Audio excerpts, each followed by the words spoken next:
that balloon. Looks kind of like a jellyfish if you were a turtle, huh? Absolutely, absolutely. It took about 10 minutes of walking the beach, and isn't that sad? It was washed up in this straw, sea straw. It means it was out there in the ocean. Absolutely it was. One day, about a year and a half ago, watching the news, there was a memorial tribute to a young lady that had passed away, and the local news station was filming this release of 100 balloons. And I knew that while this was a memorial, and while this was done with the intention of honoring somebody that had passed, it was not the right way to do it. The balloons, while they were drifting skyward, were going to land somewhere. And it saddened me that these people were not thinking about the repercussions of a helium balloon release. Living here on a coastal community, I saw them on the beach. And as I became involved with NEST and mammal stranding, those efforts led me to be educated in the effects of these helium balloons. Helium balloons are both latex and mylar. A latex balloon is made from natural plant-based materials, but they add chemicals to them, which makes them last longer. They exist about 5 to 6 years before they start to break down. A mylar balloon is made from metal and plastic and petroleum. They exist in our environment for 100 years before they break down. The ribbon lasts for about 150 years. And in doing so, these animals will mistake them for jellyfish. They will mistake them for other forms of food. They will ingest them. They either starve to death because it blocks their digestive tract. They become entangled in these ribbons and are choked. Eliminating balloon releases is something that we need to do.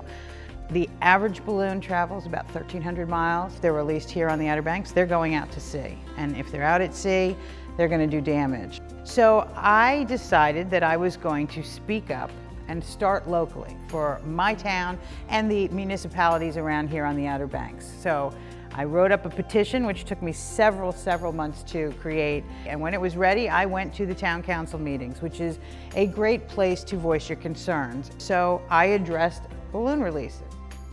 I was really excited about the initiative that Debbie Swick took on, not only because of the educational impacts, the importance of not littering in general and the impacts it has on the environment. You know, when she first came to me, I was reluctant. I thought, you know, is this really something we really want to get involved in? But the message and the importance is, you know, government sometimes they pass ordinances that are meant for more education than anything. It's about what we believe in. It's about what we stand for.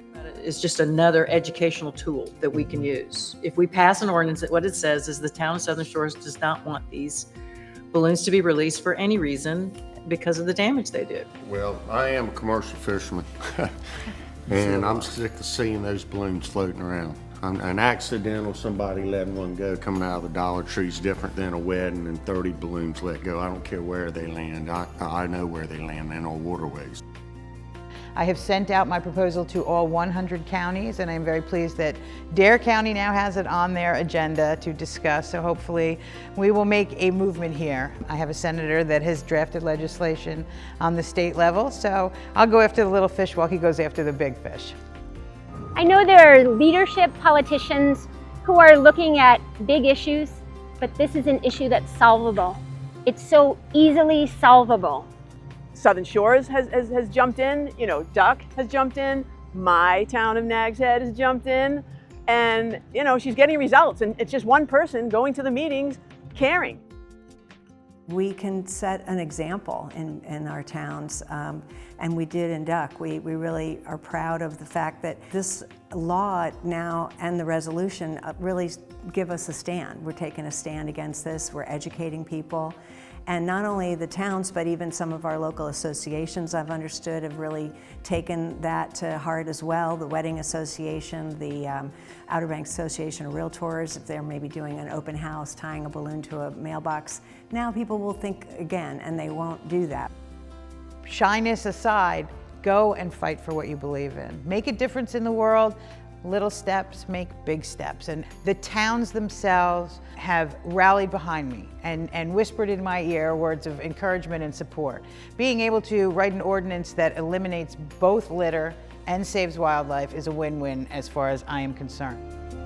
Hopefully it's an example, a very good example, of someone coming, grassroots, coming before councils, in this case, 6 towns, 1 county, and fighting hard to have her voice heard and for her to make the change. Being active, caring about our town, caring about our county, and thank you, Debbie, for all the hard work you do. I'm just real proud of the fact that she convinced City Hall to do the right thing.